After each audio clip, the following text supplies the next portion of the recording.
श्री रामकृष्ण लीला प्रसंग स्वामी शारदानंद जी द्वारा लिखित पाठ संख्या 172 गुरु भाव तथा मथुरानाथ। इस तरह प्रत्येक घटना में जहां एक ओर हमने मथुर बाबू की अद्भुत सेवा की बातें सुनी हैं, वहां दूसरी ओर और भी अनेक बातें श्री रामकृष्ण देव के श्रीमुख से हमें सुनने को मिली हैं। उदाहरणार्थ, पहला, मथुर ने इस बात की परीक्षा लेने के लिए कि श्री रामकृष्ण देव के मन में असद्भाव का उदय होता है या नहीं, दुष्चरित्र स्त्रियों को उनके पास भेजा था।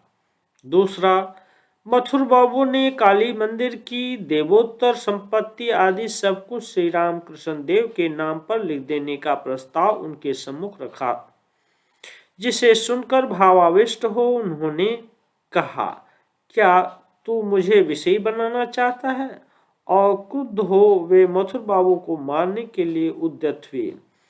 तीसरा, एक बार मथुर बाबू जमींदारी संबंधी लड़ाई झगड़े में फंस गए थे और नर हत्या के अपराध में सरकार द्वारा उन्हें विशेष दंड मिलने का भय था। निदान वे श्री रामकृष्ण देव के समीप सारा दोष स्वीकार कर उस विपत्ति से छुटकारा पाने के निमित्त उनके शरणागत हुए और उस संकट से मुक्त हुए थे। इन समस्त घटनाओं से हमें इस बात का परिचय मिलता है कि श्री रामकृष्ण देव के प्रति मथुर बाबू की भक्ति क्रमशः दृढ़ तथा अचल हो रही थी। इसके अतिरिक्त और कुछ होना ही कैसे संभव था?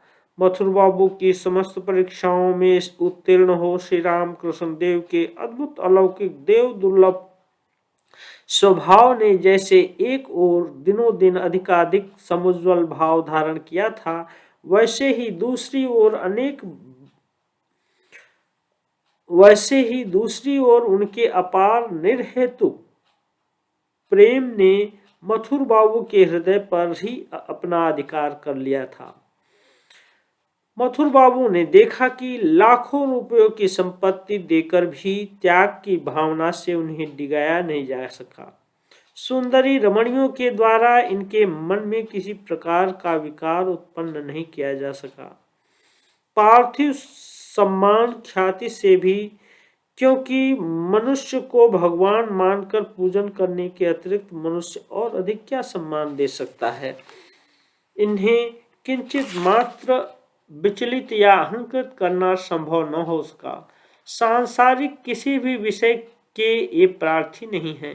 फिर भी मेरे चरित्र की सारी दुर्बलताओं को जानते हुए भी वे मुझसे घृणा नहीं कर रहे हैं, अपने से भी अपना समझकर मुझे प्यार कर रहे हैं, संकटों से बारंबार मेरा उद्धार कर रहे हैं तथा किस तरह मेरा सर्वांगीण कल्याण हो सकता है, इसी का वे चिंतन कर रहे हैं। इसका कारण ढूंढने पर उन्हें विदित हो गया कि ये मनुष्य शरीरधारी होते हुए भी जिस देश में रात्रि नहीं है, वहीं के व्यक्ति हैं। इनका त्याग अद्भुत है, संयम अद्भुत है, ज्ञान अद्भुत है, भक्ति अद्भुत है तथा सभी कर्म अद्भुत हैं, और सबसे बढ़कर दुर्बल किंतु अहंकारी जीव के प्रति इनकी करुणा तथा प्रेम भी अद्भुत है। इसके साथ ही साथ मथुर बाबू ने और भी एक बात का अपने हृदय में अनुभव किया, वह है उस अद्भुत चरित्र का माधुर्य, जिनके भीतर से ऐसी अलौकिक ईश्वरीय शक्ति का विकास हो रहा है। वे स्वयं बालक ही रहे, उनमें अहंकार लेश मात्र भी नहीं है। कैसी अद्भुत घटना है! उनके अंदर चाहे कैसी भी भावना क्यों न उदित हो, 5 वर्ष के बालक की तरह वे कुछ भी नहीं छिपाते हैं। भीतर बाहर सदा एक सा भाव है। जो कुछ मन में है निष्कपट रूप से वाणी तथा कार्य के द्वारा उसे व्यक्त कर दे रहे हैं, किंतु जिससे दूसरों को हानि पहुंचे वह कभी नहीं कहते। यहाँ तक कि शारीरिक कष्ट भोगते हुए भी उसे प्रकट नहीं करते। मानव के लिए क्या यह कभी संभव है?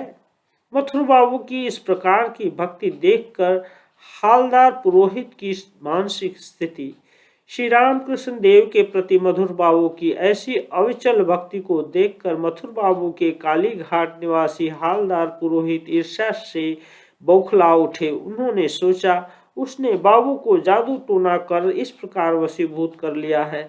साथ ही उनके मन में यह विचार आया कि अब क्या किया जाए।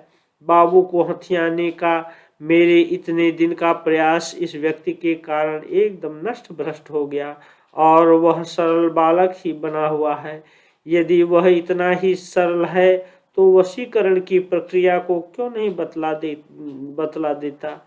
मेरी सारी विद्याओं के प्रयोग से बाबू जब किसी तरह कुछ कुछ मेरे हाथ आने लगे थे तो उस बीच में यह कहाँ से आ खड़ा हुआ।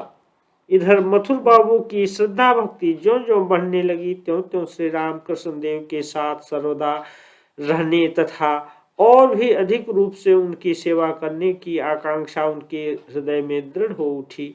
इसलिए वे अनुरोध आग्रह पूर्वक श्री रामकृष्ण देव को बीच बीच में कलकत्ते के जान बाजार स्थित अपने भवन में अपने समीप लाकर रखने लगे।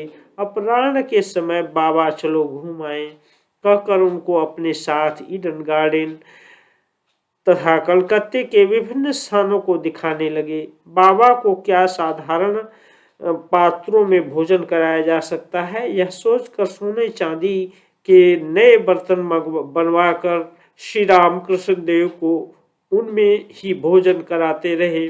उन्हें अच्छे अच्छे वस्त्र आदि पहनाकर कहने लगे, बाबा तुम ही तो इन धन संपत्तियों के मालिक हो, मैं तो तुम्हारे दीवान के अतिरिक्त और कुछ नहीं। यह देखो न, सोने की थाली तथा चांदी के कटोरे गिलास में भोजन करने के पश्चात फिर उनकी ओर कोई ध्यान न देते हुए उन्हें वैसा ही छोड़कर तुम चल देते हो, किंतु पुनः तुम भोजन करोगे यह सोचकर मैं उनको मजार धुला कर रखता हूँ, कोई चुरा न ले जाए यह देखता हूँ, वे कहीं टूट फूट नहीं गए इसका ख्याल रखता हूँ तथा इन्हीं विषयों को लेकर सदा व्यस्त रहता हूँ। बनारसी दुसाले की दुर्दशा। उन्हीं दिनों एक बनारसी दुसाले के जोड़े की दुर्दशा की बात हमने श्री रामकृष्ण देव के श्रीमुख से सुनी थी। मथुर बाबू ने 1000 रुपये में उसे खरीदा था तथा ऐसी सुंदर वस्तु और किसे दी जाए यह सोचकर उन्होंने स्वयं अपने हाथों से श्री रामकृष्ण देव के श्रीअंग में उसे ओढ़ाकर अति आनंद का अनुभव किया था। वास्तव में वह दुसाला मूल्यवान था, क्योंकि उस समय जब उसका मूल्य इतना था तो वर्तमान समय में संभवतः उस प्रकार की वस्तु मिलना ही कठिन है। उस दुसाले को ओढ़कर श्री रामकृष्ण देव सर्वप्रथम बालक की तरह अत्यंत आनंदित हो इधर उधर घूमने लगे। बारंबार स्वयं उसे देखते तथा दूसरों को बुलाकर दिखाते हुए कहने लगे कि मथुर बाबू ने इतने मूल्य में यह खरीद दिया है इत्यादि। किंतु दूसरे ही क्षण बालक की भांति उनके मन में और किसी भाव का उदय हुआ। उन्होंने सोचा इसमें ऐसी क्या विशेषता है, कुछ उनके अतिरिक्त यह और क्या है। सभी वस्तुएं जिन पंचभूतों के विकार हैं उन्हीं पंचभूतों से यह भी बना हुआ है। रहा शीत निवारण, वह तो रजाई कंबलों से जैसा होता इससे भी वैसा ही होता है, पर अन्यान्य वस्तुओं की तरह इसके द्वारा भी सच्चिदानंद की प्राप्ति नहीं हो सकती, अपितु इसे ओढ़ने से उल्टा यह अनुभव होता है कि मैं सबसे श्रेष्ठ हूँ तथा अभिमान अहंकार वर्धित होकर मनुष्य का मन ईश्वर से दूर हट जाता है। इसमें इतने दोष हैं। इन बातों का चिंतन कर उन्होंने उस दुसाले को भूमि पर पटक दिया एवं इससे सच्चिदानंद की प्राप्ति नहीं हो सकती थू थू कहते हुए उस पर थूकते तथा उसे रौंदने लगे तथा अंत में आग लगाकर उसे जलाने की चेष्टा की। उसी समय कोई व्यक्ति वहां आ पहुंचा तथा उसने उनके हाथों से उसे ले लिया। उस दुसाले की दुर्दशा की बात को सुनकर भी मथुर बाबू किंचित मात्र क्षुब्ध नहीं हुए। उन्होंने यही कहा, बाबा ने ठीक ही किया है। श्री रामकृष्ण देव की निर्लिप्तता। उपर्युक्त घटनाओं से स्पष्ट है कि मथुर बाबू द्वारा श्री रामकृष्ण देव को विविध भोग सुख तथा आराम पहुंचाने के प्रयत्न किए जाने पर भी श्री राम कृष्ण देव का मन सदा कितनी उच्च भूमि में रहा करता था। चाहे जहां भी वे क्यों न रहें, उनका मन सर्वदा अपने भाव में ही निमग्न रहता था।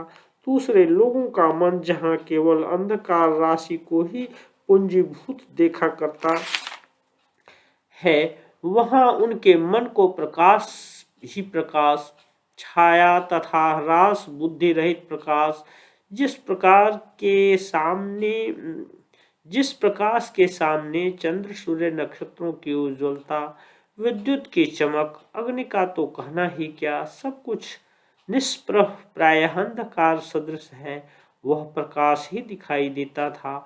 उसी प्रकाशमय राज्य में उनके मन का निरंतर निवास था एवं हिंसा द्वेष छल कपट से भरे हुए काम क्रोध आदि के चिर निवास स्थल इस राज्य में मानो वह मन 2-4 दिन के लिए करुणापूर्वक घूमने आया था, बस इतना ही।